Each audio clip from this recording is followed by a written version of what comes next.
Alrighty. Hello. What is happening, peoples? Hey. Rotted. Oh, why am I getting a delay? Whoa. Sorry. Whoa. Let me rewind and come again. Yo, what's poppin'? What's poppin'? Is that better?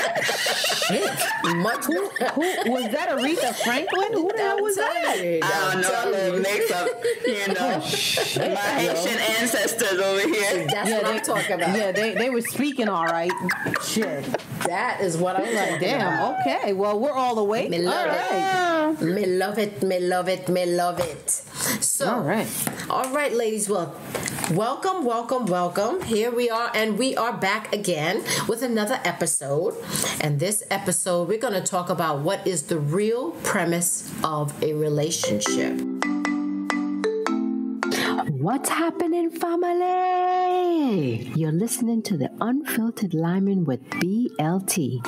Every week, we will reflect on our journey on trying to navigate between our parents' traditional culture versus American culture. Oh, gosh, boy. We are your hosts, Bertide, Lisa, and of course, Terry. Oya, no one is talking. So let's get unfiltered. For this episode, we are drinking Barbancourt. Barbancourt is a Haitian rum, and it is made from pure sugarcane juice, not molasses like most rums, and it's aged in oak cask. It is distilled, doubled, just like cognac would be. And when it's aged, this dark rum is then blended with natural mango and pineapple. Now, this drink, I'm going to tell y'all, it will make the hair all over your body stand up, and I mean all over your body. All over your body. So there's a Haitian restaurant in Silver Spring, Maryland. I'm giving y'all a shout out, Port-au-Prince. They have it, so if you don't want to buy a bottle, you just want to taste and see if you like it, go over there. But for tonight, enjoy the episode, ladies and gentlemen. Barbancourt to make the hair stand up. Basically, we're talking about the differences between traditional and contemporary relationships, your thoughts, your feelings, which one works better for you, because one may work better for you than the other. So, True. Okay, so ladies, tell me, if you can choose a contemporary or a traditional relationship, which one would you choose? Both. Okay, B. Since I buttered you up and you on a roll, let's hear why. Because I think in everything there's pros and cons, right? So I'm gonna take the pros of the traditional, and then I'm gonna take the pros of the contemporary. So traditional meaning like, if I can stay home, work on my business, and you got the money, bruh, and you taking care of everything, and I could just do my business, stay at home, take care of you, take care of the home and the kids, and I got a side hustle, I will take that. I will pop out a few kids for you. Heck, we got it like that, so go ahead. And the contemporary for me would be, if I decide like, yo, for whatever reason, we already have our kids, but I want to go back to work, I want to travel, I want to do what I want to do within the premise of our relationship, and how then I should be allowed to do that. You know what I'm saying? Because we all, I think, goes through different stages of our lives. So I think our relationship should also reflect the changes. So traditional may work for a period of time, but then contemporary may work for another period of time. So I would want the option of, I know I'm greedy people, yes, of doing both. Ladies and gentlemen, B wants it all. Because T.I. said I can have it the way that I want. I can have whatever I want. I can have whatever I like. Big up to T.I. Just in case you're listening, T.I. Yeah, big up to you. Exactly. I'll give you a shout out. Okay, so with that, wait a minute, B. You said basically 50-50 for both, correct? Yeah, the pros for both. Yeah. Okay, so the pros for both. All right. Okay. Lisa, what is your thought process? My thought process has always been contemporary, right? I want to go to work. I want to make my own money. I want to build my own little mini empire, right? But I ain't gonna lie, this whole pandemic and being in the house, the traditional being barefoot and pregnant in the house and, you out there making the money, hey, it doesn't really sound like a bad thing after all. See, both. We want it all. And I didn't, and now if you had said pre-pandemic, I'd probably be like, absolutely not. Really? Absolutely not. But now that I got a little taste of, oh, okay, this is what this is like? That's interesting. I kind of like this jam. But listen, contemporary, I think that's like a can of worm I'm about to open up. Contemporary. What's the definition of contemporary? Because I feel like nowadays there's so many different types of relationships, which we're not going to get into. I mean, you got the regular, man and woman. And then you have that has gone far to the I can't even pronounce the polyamorous. Polyamorous. And then there's levels to that. There's swinging. There's open. Polygamy. I mean, I don't know. Should I keep going? Is there any new things that have been invented in the last 24 hours that we don't know about? I don't know. Yeah. So now when we talk about traditional, what is the true definition of traditional? Is traditional that your family sets you up with someone? Like their arranged marriage? Arranged marriages. Then, so you have arranged marriages. You have that's not traditional? The arranged marriage is not traditional.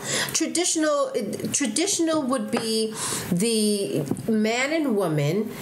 They meet, and the man is the head of the household, and he goes out, and then the woman is at home. That's the traditional, but not where I think that what you're describing there is a cultural thing. But that's what we're saying. Traditional and contemporary come from culture, right?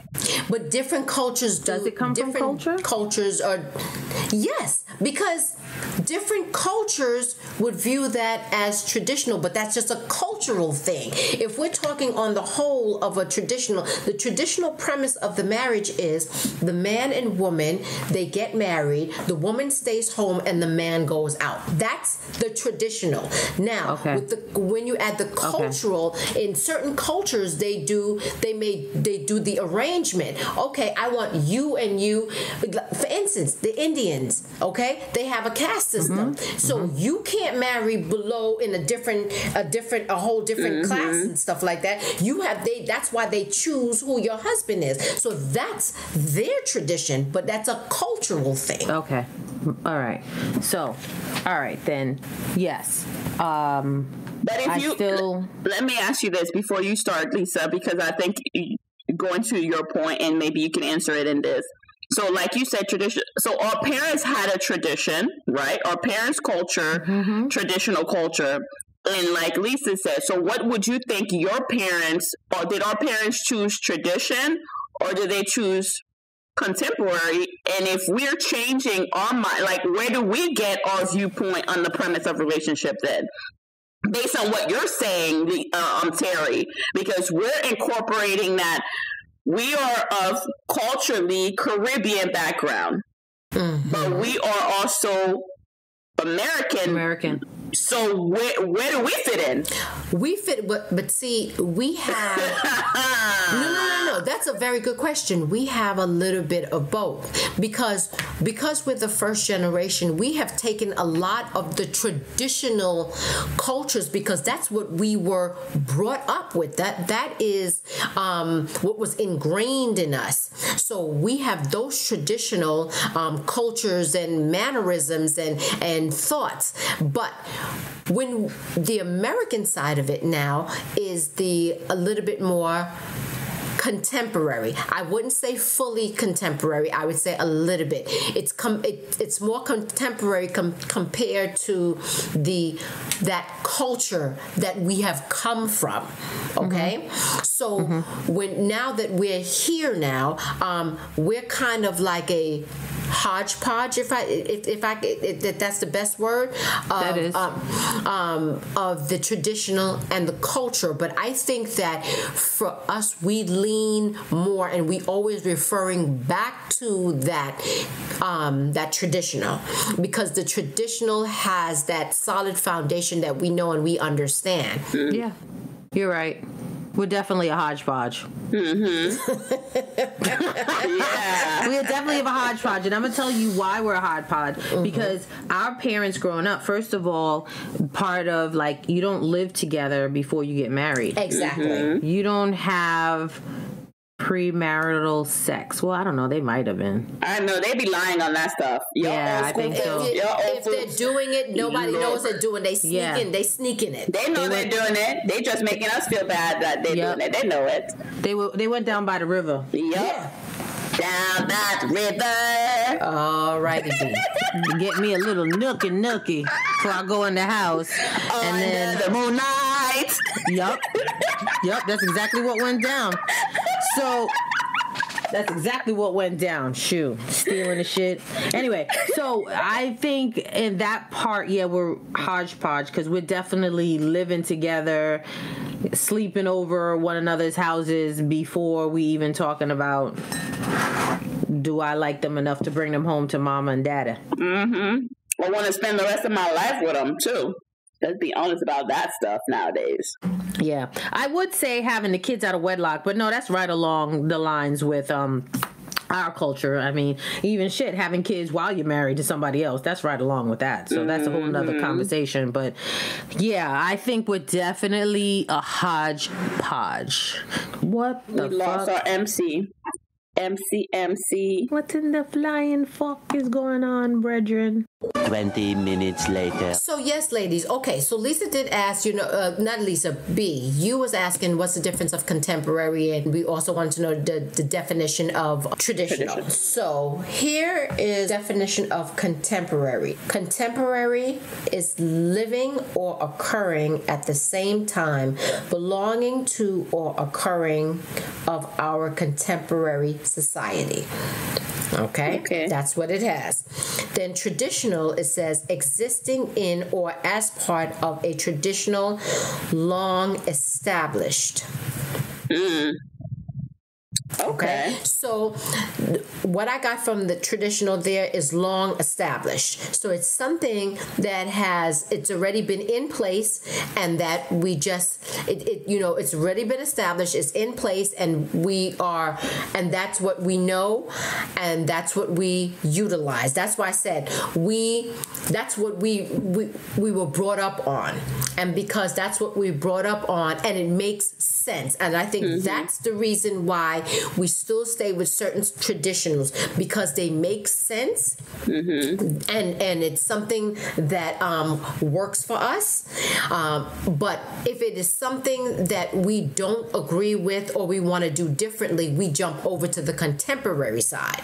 That's what I feel that we do. And when I say we, I say all three of us, because there are some things that we disagree with that we just kind of have a more contemporary thought process on. Okay? But is it because so I feel like how we just said, because we're a melting pot, right? We're all a hodgepodge, right? So I feel like in viewing, and I will use my family, my mom and dad as an example of so-called traditional, right? If I'm looking at their relationship, there might be some things that I'm like, oh, heck no, I'm not doing that. Or, contemporary, right. You know what I'm saying? Yeah, because it doesn't work. But at the same time, it's just because we have been, like how we say in our podcast, being first generation, because I feel like going back home, if I was maybe in Haiti or I look at some of my cousins, they still may have that mindset of the traditional that I'm looking at differently, because you understand what I'm saying? Because I'm not brought up in that culture per se, right? I'm brought up in the American culture, like have your own, you shouldn't depend on, you understand what I'm saying? Like there's certain things that I look at I could like make my home a home. I could work and do something. Not that I don't need somebody and I'll be submissive to whoever comes along, but the mindset is not, okay, when I graduate or whatever, then I need to get a husband, right? We're not, and I think a lot of times that's also tradition, like, right? Like, you go out of school or whatever, then you need a husband because that's the next step. You at a certain age, you need to have this amount of kids, right? All that I feel is so. Is it wrong to say is that the real premise of a relationship? Or what is it? Is it whatever you define it as? You understand what I'm saying? Because I think people get kind of like sometimes confused of what is the real premise? What is the real premise of a relationship? It is what you and that person deem it to be. So if we're coming together and we want to take a little bit of the tradition, a little bit of his and her tradition, because you may be marrying somebody who's different, who's from a different culture, right? You take that and you take some of the contemporary and you put it together, and that works for you, then that's your relationship right there. If it doesn't, if you try it out and it doesn't work, then you have to go back and say, okay, doing it this way didn't work, so let's go and do it this way. So that would be the premise of your relationship, but it really depends on both you and that person and what you're looking to get out of that relationship. So what do you need to put into it to get for the end result? I agree. Yeah, I agree. And you know what's funny though, because I will use this example. There's been cousins of mine that get married, right, in Haiti, and I've heard like my mom and other elders say, oh, this generation nowadays, they're doing things so differently. And I mean by differently, contemporary, right? Because, and I think, and I'm going somewhere with that, so follow my thought process. So the thing is, back in the day, the tradition is before you got married to somebody, you brought them to your family so they can meet them and all this other stuff, right? Approval and all that other stuff. And that's how Haitian culture is. And I'm sure a lot of, all of us have that foundation. But I think, like you said, and moving into this new era, a lot of people, they meet somebody and they feel like, okay, I love this person, I'm going to get married. And I'm like, and they bring that person to that person saying, okay, this is my fiance, without the family really, you know what I'm saying, getting to vet them or whatever. So I've heard elders at like my mom's, that generation say, oh, this, like our generation are doing things kind of like, I guess you would say disrespectful. You understand what I'm saying? Because we're not holding, to them, right? Because we're not holding. But the other part of that becomes, and I'm going to use this, and I'm not saying don't do what you want to do, because then I also look at how they see it, because back in the day, when you were marrying into somebody's family, they knew the background of that family, right? Yep. And there were things that they could help you prevent, because, so that's how she saw it. She was like, well, he married this person and this person's family's XYZ. And I'm not saying that you are your family, but in a sense, you're marrying, so you're merging these two families together. So in a sense, you are your family, because if you have a kid, the family has to come together and all this other stuff. But hey, you love who you love. But at the same time, she also was saying, in doing that, we're letting go of tradition. You understand what I'm saying? Because you understand where I'm coming from? Like, so the thing is, if we don't pass down certain tradition, then they get lost. So as her generation looks at it, is that they're getting lost because we are not carrying some of their tradition into what we're doing contemporary wise. Does that make sense? I hope y'all follow me. No, that makes complete sense. No, it makes complete sense. No, that makes complete sense. No, it does. It does.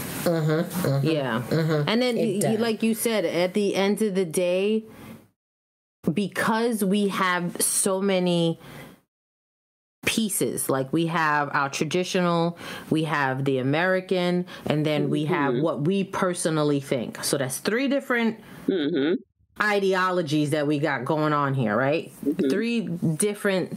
So it's like what happens is it becomes you got to sit down and be like, okay, I want to preserve some traditional things, right? Mm-hmm. Yeah, there might be some things of the American that you might like. And then there's some things like, hey, with those two things, I've created this new thing. So then it becomes, yes, then the individual person here is being first generation. You run your relationship the way you want to run it. Mm-hmm. And really to take it back a step back, what you mentioned, B, about they feel like the traditional things, like the families knew about the other families before you married into it. But at the end of the day, when those two people got in the house and closed their doors, they still ran their relationship in their house the way that they wanted to run it, right or wrong.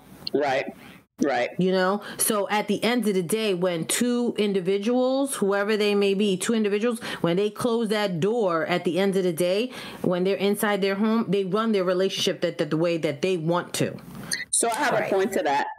Okay. Sorry.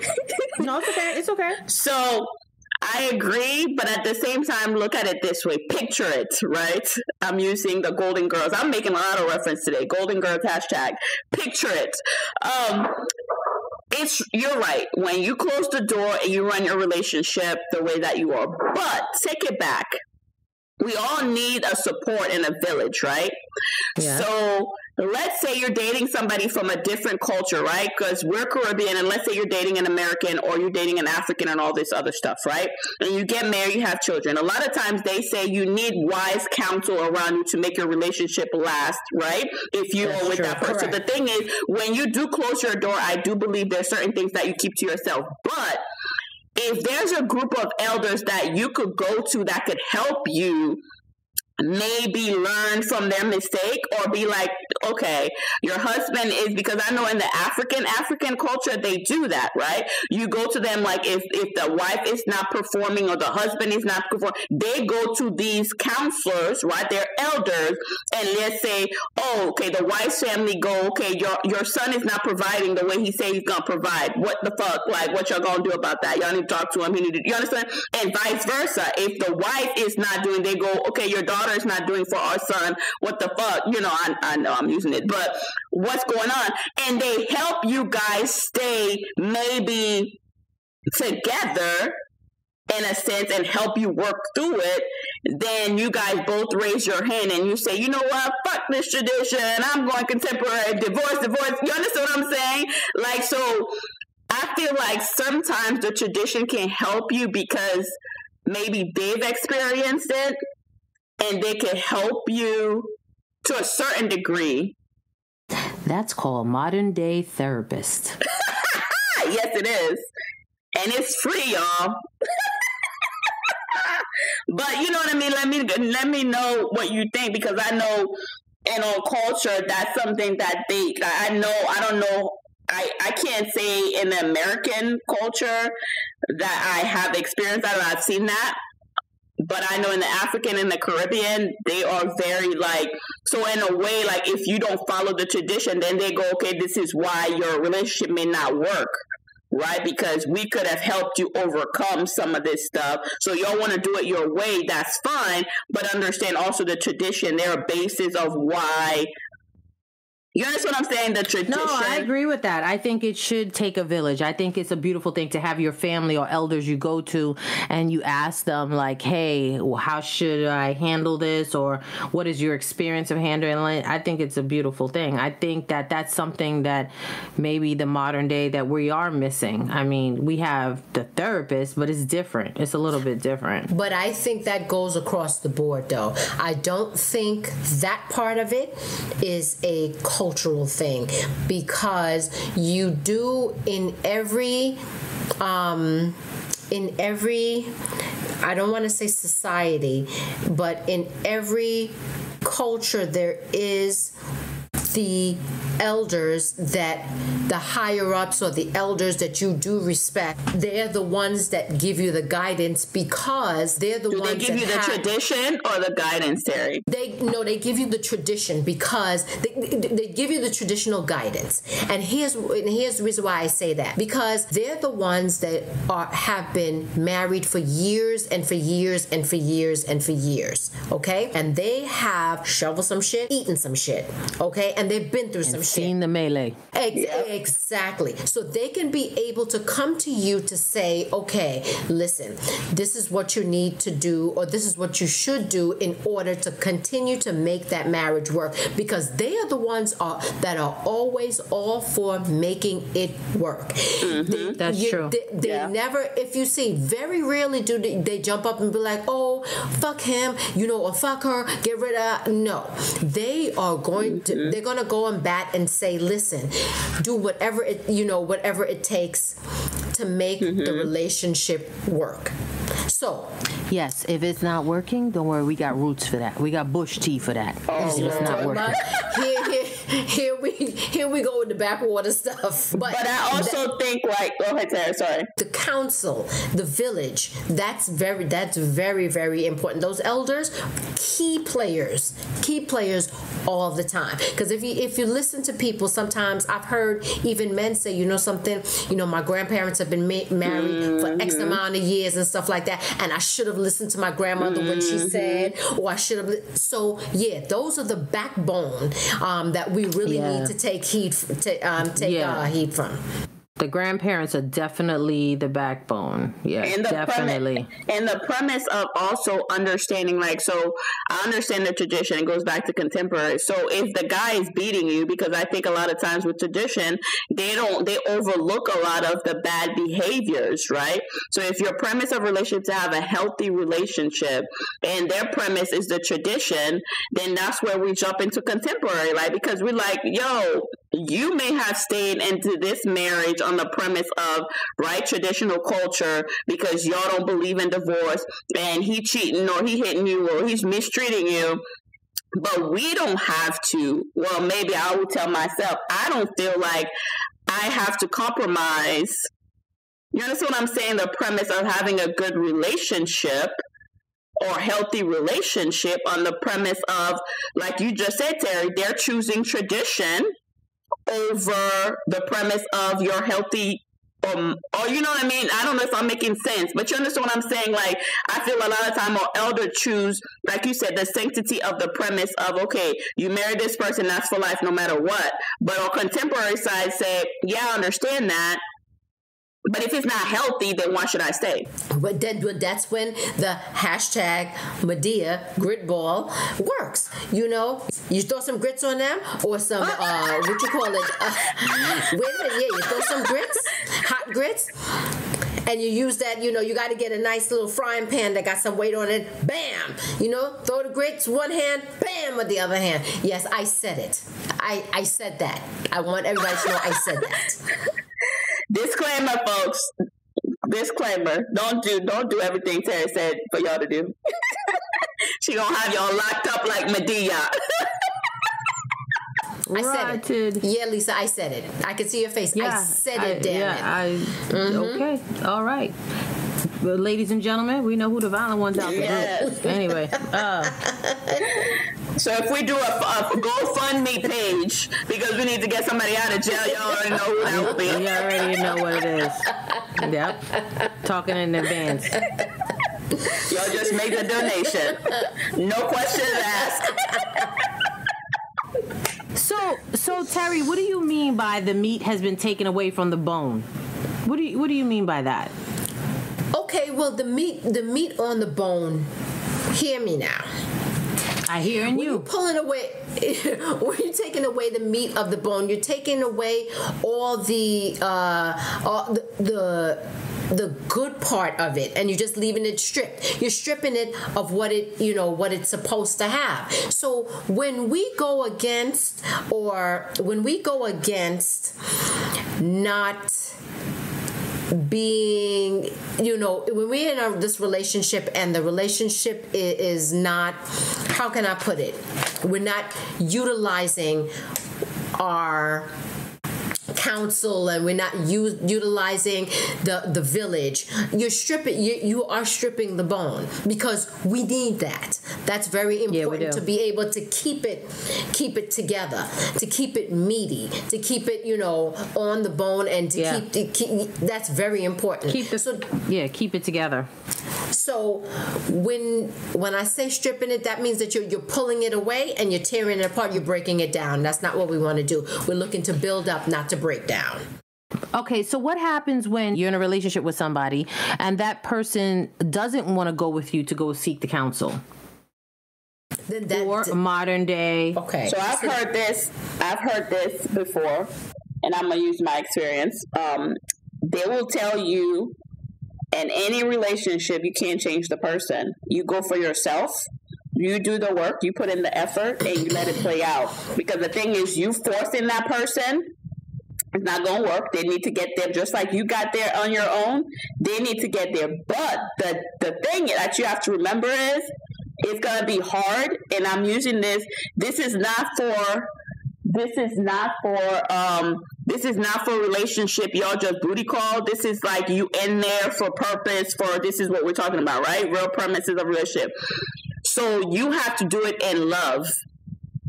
So you can't be, oh, I'm going to therapist, I'm doing all this work, fuck you, you're not doing nothing, blah, blah, blah. You understand what I'm saying? And expecting the person to, you understand what I'm saying, get to where you are. You got to be like, talk to them, caress them, like do it in love in a sense, because the perfect example I always think is how they explain it to me, my elders or whatever, is the way God does it to us. We fuck up all the time. He's patient with us. He gives us love and he gives us the time to process and to get to. So you got to have that same compassion on your partner. Okay, let me piggyback on that. When the other person does not want to participate in helping the relationship, that is a personal fear. Their fear of being of things being exposed. So if I'm not talking, because communication is a communication key. So if I don't want to talk and express exactly the things that are bothering me or the challenges that we're having, then that is some fear of something within me that I don't want anyone to see or anyone to know.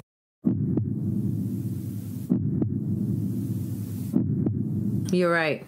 So then it also, too, and this also goes back to in the beginning of the relationships, you have to have the conversation like, how comfortable do you feel like, goes back to communication. How comfortable do you feel like going to therapists or going seeking counsel in the event that we do come to challenging roads? I had a girlfriend actually one time was just dating a dude and was like, let's go to therapist. Let's go to a therapist from the jump. Like, I want to figure out if I want to even continue a relationship with this person. I think that's a good idea. I think that was amazing. I thought that was so amazing. Did he go? Yeah, they went.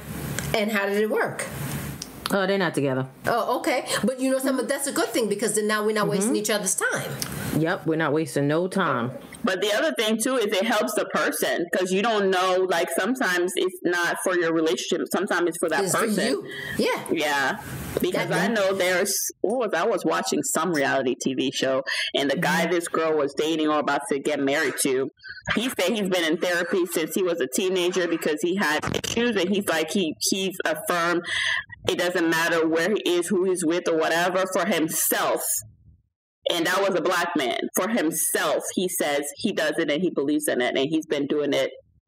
And I think he was like in his 40s, or so he's been doing it since he was the teenage years. Okay. So again, it is the revealing. You have to be able to open up and be honest at yourself. So when you don't want to go to the counsel or go to the therapist, or you don't want to talk, then again, to me, that's like you have something to hide. Why you always lying? Because you don't want to come out and say exactly what's needed to be able to make the relationship successful. But I would disagree. Why? I would disagree with something to hide, because you may not know. How many times do we say that we may not know how to do that? But Bertie, right? But Bertie, if you don't know how to do that, then that means that isn't that a level of fear? Okay, I don't know, so I'm feeling a little bit. I don't want to say anything because I don't know, because that's a level of fear. So then you have something to hide, no? I'm asking. I guess if you look. I guess, like, 'cause I feel like, okay, so you've been doing this for, like, let's say sometimes you've been going through life as you are, right? You've been in a relationship and you kind of like it's been working or not working for you, right? So a lot of times we mask certain things, right? So it's not on purpose, but it's just like we just mask certain things because, like you said, we don't either deal with it or feel, or some things is because we just completely shut it out. That is not until we experience certain things, we're like, wait a minute, that was inside of me and I didn't know that was inside of me. You understand? Or still inside of me based on something that comes up that brings it out of you. Does that make sense what I'm saying? So you're not purposely hiding it, but sense. I just think let me put I'm going to put myself out there. I know for me, I never used to talk for a long time because I was in fear and I was scared of saying how I felt, or because how the other person would perceive, or they wouldn't like me, or they would hate me, or they'd be mad at me, or, But now I know for me, the more I talk, the more that I realize about myself. And sometimes I'm like, oh shit, you know something? And it's like a trickle-down effect for me. So I do more talking. To me, it is therapeutic to be able to talk and express, but I watch my wording when I'm talking. So that's why I said fear. That's what I correlated it to for me. Yeah. But I think it goes back to what you just said. Until you start talking, then you start realizing, oh, this, right? And this, right? So it's not you purposely hiding stuff. It's the fact that once you start talking, then it leads you through all these different rabbit holes that you are like, wait a minute. Like, you understand what I'm saying? That's what I mean. They might not be hiding. They just might not, because they haven't touched on one point, so the other points haven't come out yet. But, right. Yep. Right. That's all. Right. So basically, at the end of the day, everybody should go to therapy and everybody should run their relationships the way they want to run them, but also keep a little bit. Correct. But also keep a little bit of the traditional integrity. Integrity. Oh, definitely. Yeah. Yes, I agree. Definitely. And keep the bacchanal out of it. Sorry, let me stop. And have lots of sex. Yes. Oh, yeah. I've heard that, too. They say you should have lots of sex. Lots. Even when you don't want to have sex, have lots of sex. When I say it now, they be like, oh, God, here go Terry again. Now everybody want to jump on the bandwagon. See, there's something to that. We never said there was anything wrong to nothing to but it. I think people don't have that, don't say that in the conversations, though. They leave that part out. You need to have sex because there's something with the human connection also, too. But don't let it also overpower that you're not dealing with stuff. Yes. There has to be, again, a balance. Yeah. Because don't be just like every argument, that's what y'all do. You're not going back to deal with the argument. That's why Terry's rolling her eyes, because she's like, yes, you can't fight naked, hashtag all the time. Wait a minute. No, then you can't be giving all that extra pump then. Huh? Because that extra pump is when you be like, all right, okay, I forgive you.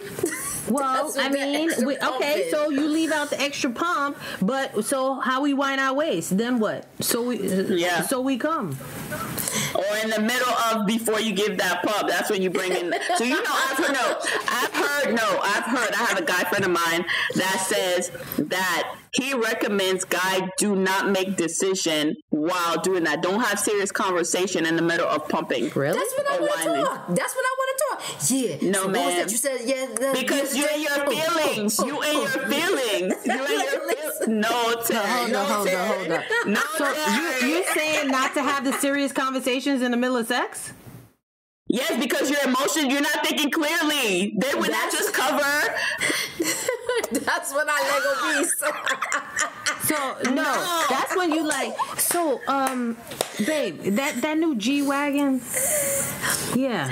Yeah, but guess what? When he comes to it, he gonna be like, I ain't got. He gonna be like, well, You know I can't do it, so why the F did you tell me? That's not my problem. That's not my problem, yo. That's not my problem. I want the new Mercedes truck, yo. You know what I'm saying? Nah, fuck that, yo. You said it. You better come through. You better figure it out. You better come through. You better be a man of your word. You said it, yo. Bruh. So now we fighting again, naked, because I don't have the money to get you what I told you. So we fighting. So we constantly fighting. We gonna fight through how you gonna get this second job and shit, because I need that Mercedes wagon. Yes, big up to Lisa. Big it up. I cannot. That's funny enough. Wind your way, sir. This was great conversation. The red gal, no. Watch yourself with them red gal. Oh my God. They be taking out a second mortgage on their own house. So, I don't know what happened. Yes, all that. Big up to Lisa. Ladies, great talk. Good talk. So Lisa, if I come to DC and I see you in a brand new Mercedes Benz, I know how you got it. There you go. And please, anybody out there, please let us know when you fought naked what you got out of it. Oh my God! We love to know. And yes, all y'all goes back to the power of the JJ again. There we go. The pom pom, the pom pom. Exact. Tell me how the pom pom came through. All right, ladies. So we gonna make like a condom and wrap this up. Damn. Don't forget that. On that premise, folks. Mm-hmm. Okay, We're and on out. that note, we are out. All right, people, the Bacchanal Queens, we are ready to leave. But before we leave, we would like to thank you for joining us this week on Unfiltered Lyman with BLT. Check us out on Instagram, Twitter, and join our Facebook page. As always, subscribe to the show to catch every new episode and leave us a review so we can continue to bring you fresh, exciting content. See you next Thursday, same time, same station. Unfiltered Lyman with BLT is edited and produced by Unfiltered Lyman with BLT.